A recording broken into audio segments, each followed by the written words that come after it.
Thank you, Danielle. I really appreciate it. I'm sitting here taking notes because I'm just like really impressed with everything that you guys have already done.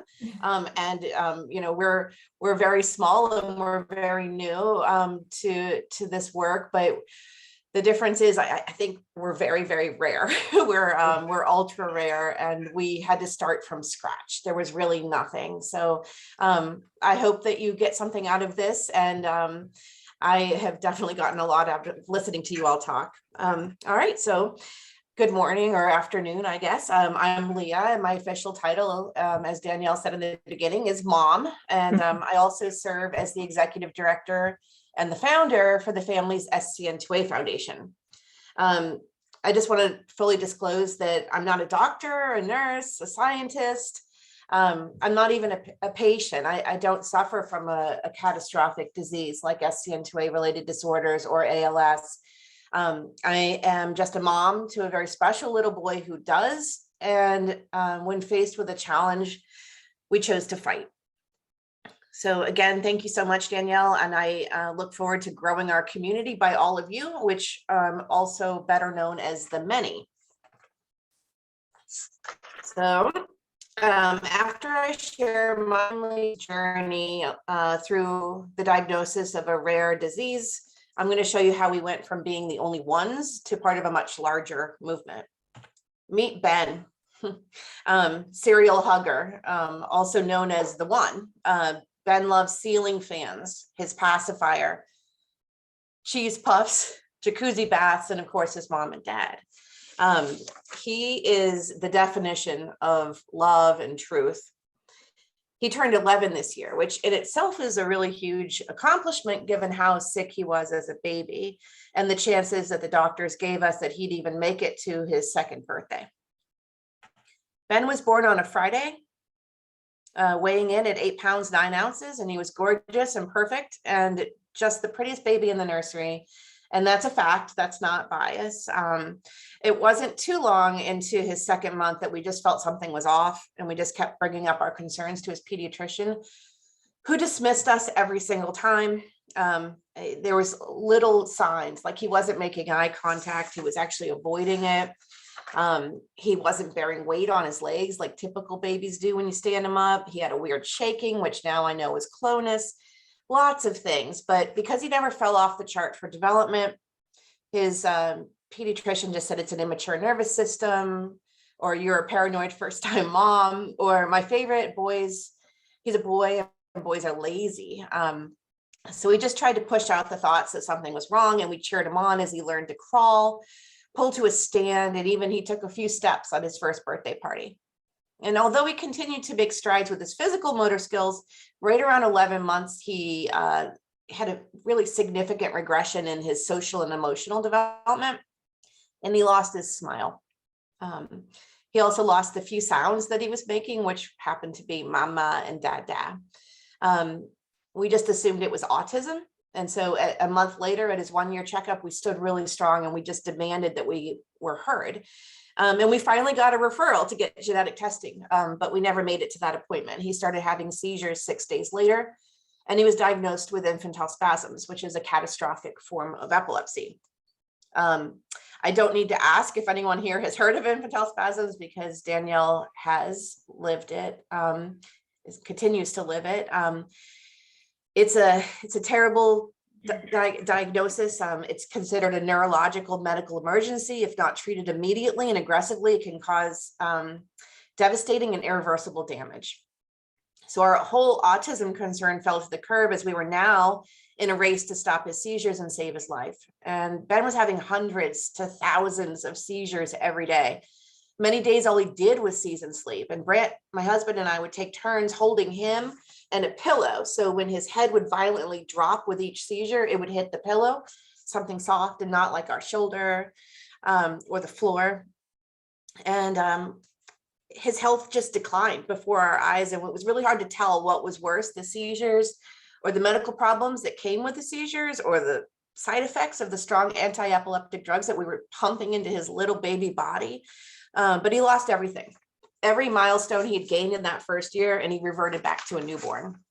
The doctors told us, like, I remember holding him, and he couldn't even hold his tongue in his mouth anymore. He just completely lost everything.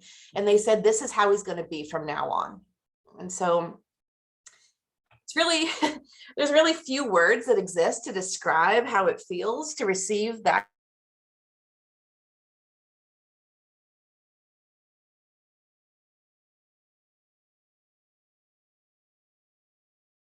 So many of you have all of these yet, our lives were flipped upside down, and we just seemed stuck, frantic, and hoping that the doctors were wrong, and just asking why him, why us, why is this happening? And the doctors really weren't concerned with the why. So I started searching online for anything that could help me understand this. And that's when I met Danielle. I found the Yahoo forum. This is like really before Facebook. And there was an infantile spasm support group on a Yahoo forum. And within minutes of posting a question in that forum, I had 18 answers from moms who have already been there, that were living it. Danielle had just started on her journey as well with Charlie. I think she were a few months ahead of me.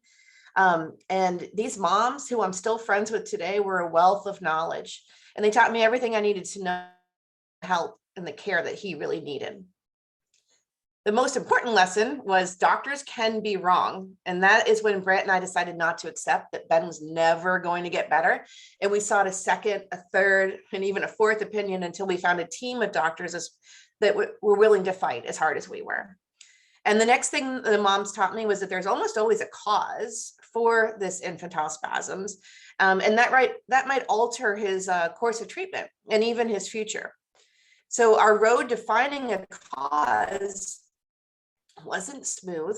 This is in 2011, 2012, really early 2012, when genetic testing really wasn't happening routinely.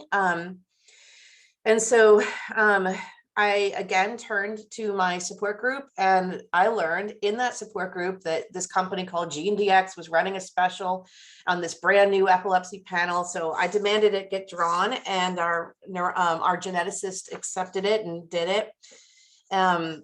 6 months later, we got the call that shed the light on why our baby was so sick. The panel showed a change in his SCN2A gene. I just remember like getting the call and saying SCN2 what? Just slow down and let me write it down, because this doesn't make any sense. Well, we were told a lot of things back then, none of which really hold true today. Like the doctors told us they'd never seen another case of this ever. And because it's so rare, there's no research. With no research, there is and never will be a cure. We were told that this was a really super tough break and to prepare for the worst, that Ben will never walk, he'll never talk, he'll never learn. He'll always have seizures, and he'll likely not make it through childhood. The truth is, they had no idea what this diagnosis meant. And I just kind of wish they had just said that instead of trying to prepare us for the worst. I'm skipping a lot because I don't know how relevant it is to everybody here, but I really appreciate you hanging in there with me. I'm going to fast forward to today. Look at him now. I mean, he looks great, right? Healthy, happy, like a typical kid. Well, he's not. He's not well. You can see from this long list of diagnoses that he's legally blind. He's fed through a tube. He can walk on his own, but he has absolutely zero ability to understand danger. So you have to 24/7 supervision. Our life really revolves around a disease now, which I'm sure many of you can relate to. And when we're faced with the choice of acceptance or action, we chose action and we chose to fight it. It goes without saying that we love him and accept him for who he is and what he is today, but we're going to fight every day for a better future for him, because I mean, what else can we do, right? It's too devastating not to. He endures 8 hours of intensive therapies and instruction a day. He's resilient and stronger than me in every single way. The least I can do is fight for him. And I realized that all that fighting I had to do to get his diagnosis and the right treatment, it set me up for the next battle, which is to find a cure for his disease. So once again, I found myself turning to social media for help, because it had been a lifeline before, and I was going to harness that power again. So I started a Facebook group. There was nothing that existed. There were no publications. There were no support groups. And we just didn't believe that we were the only case out there. There had to be somebody else that I could talk to, right? And I'll never forget when that first family joined the group and we stayed up all night just comparing every detail of our children. Like, we were best friends by the next day. When you're thrust into this world of rare disease and babies having seizures and lost futures, you just cling on to whatever keeps you afloat. And for me, that was the other moms that I met. I heard somebody say that this feels like home. And that is exactly how it feels still to this day. These people are my family. They become your everything. So within 6 months, there were 20 families. Then a year later, 50 families. Our neurologist was shocked and the tables turned, and I was now educating them about SCN2A. A year later, along with 2 other parents, we started the work to take the Facebook group to the next level, and we started a nonprofit foundation.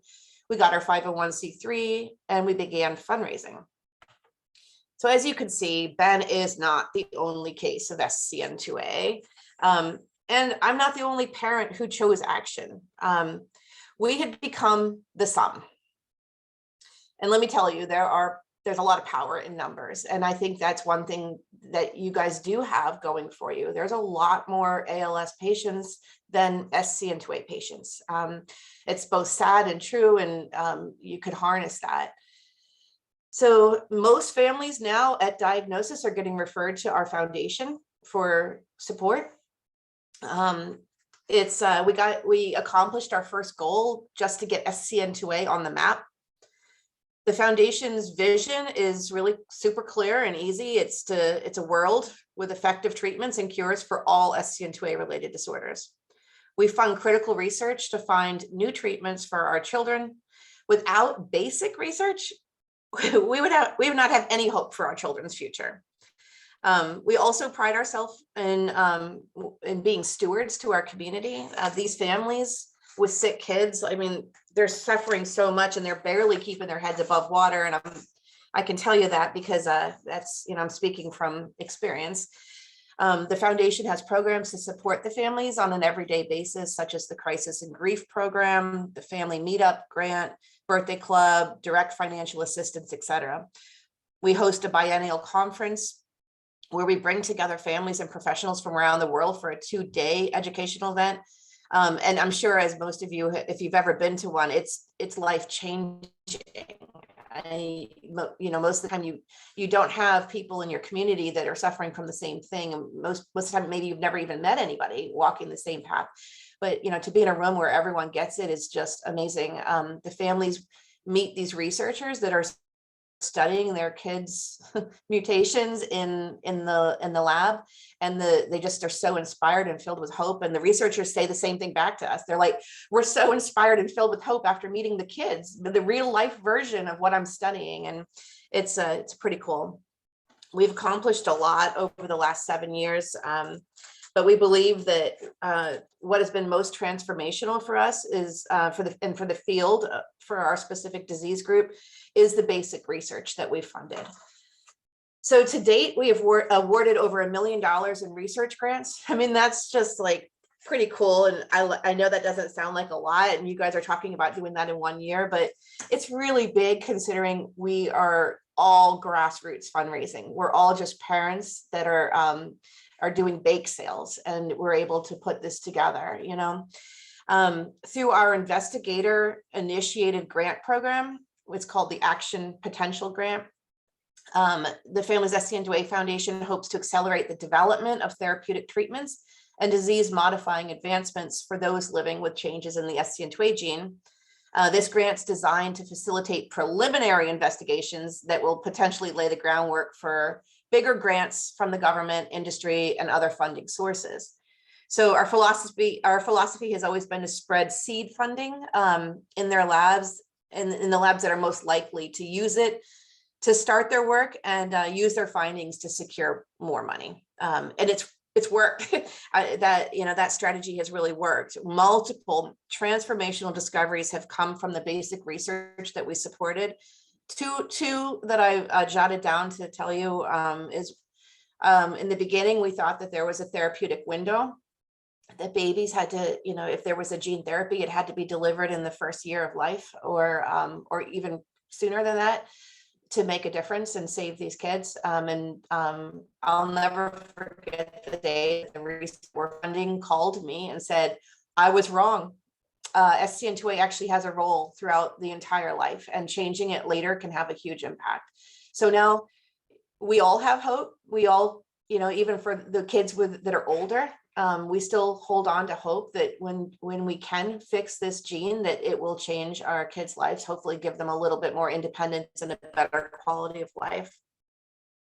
And the other one is that there's a really clear phenotype genotype. So like where it's broken on the gene and how they clinically present, we've been able to correlate that. And so now when a baby's diagnosed, they can take that variant and kind of predict what kind of presentation they're going to have, and hopefully stay on top of problems that are coming down that will come later in life, as well as advise on the best treatment. So we don't have to try a whole bunch of meds in our kids.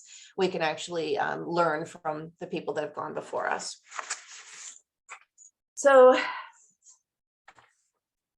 the other thing is the data. And I know you guys are way ahead of us on that, but we funded this study called the Clinical Trial Readiness Study, where we are really honing in on what's important to us, to the community, to the people with SCN2A related disorders and the caregivers.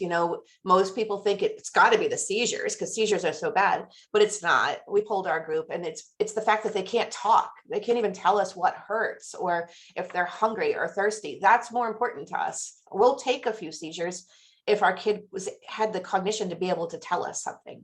But anyways, we're collecting this data. We're almost finished with the study, and then it'll be published, and industry groups are already requesting it, which is pretty cool. So the community became the sum, and then we became the many, as we grew to include not only patients and their families, but educators, therapists, clinicians, and researchers, all invested in supporting our mission to find a cure. The foundation helps bridge the gap between science and real life. And so basically how the research translates into treatments and a cure. Research brings us hope, and in turn, we inspire the researchers with the stories of our children who are waiting on a cure. We're so honored of the relationships that we've built and the partnerships that we've built along the way, because it's going to take the power of the many to cure the one. That's it. Thanks for listening.